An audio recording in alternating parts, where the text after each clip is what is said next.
You don't use the ordinary framework for headlines or blog by yourself, not the 4 tips, blah, blah, blah, for better copy.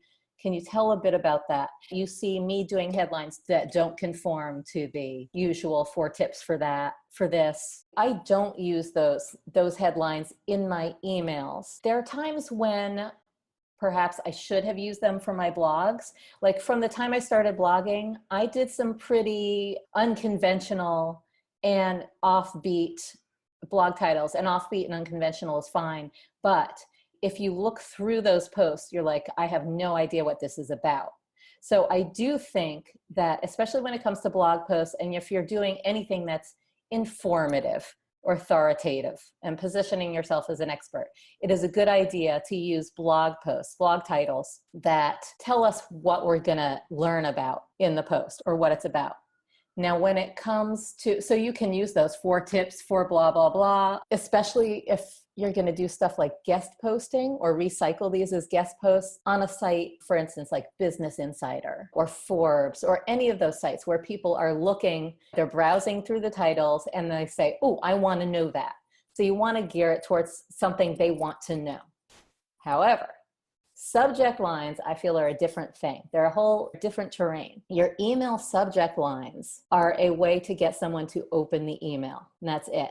And I think that depending on the business you're in, but most of the time, it is pretty important to communicate with people as if they're your friend, and have them, you want as much as possible for them to feel like this is a personal note to me, or make it so intriguing that they can't help clicking on it, even though they know what's to your list.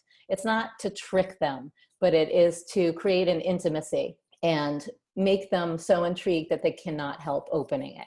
So if I don't know if you've downloaded my subject line freebie, that's a good way to get inspired to write just kind of quirky, intriguing, curiosity-based headlines that don't feel businessy and don't feel so explicative, if that makes sense. You can do the explicative ones, like 4 tips for blah, blah, and people will open it, but I prefer to make it just more intimate and intriguing and less businessy in the subject line.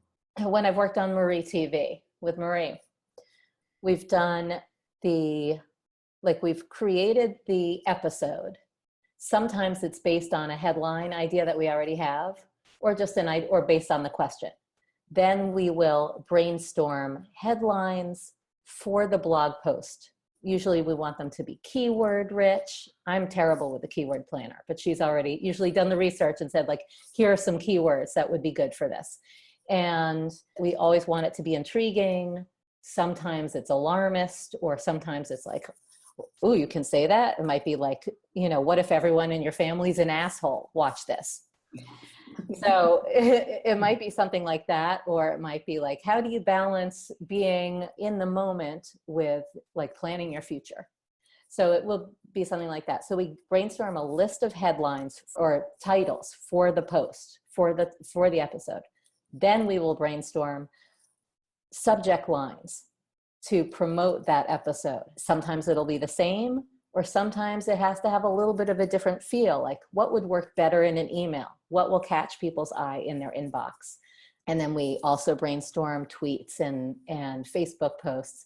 So you have to think about the context and what's going to get someone's attention in that context.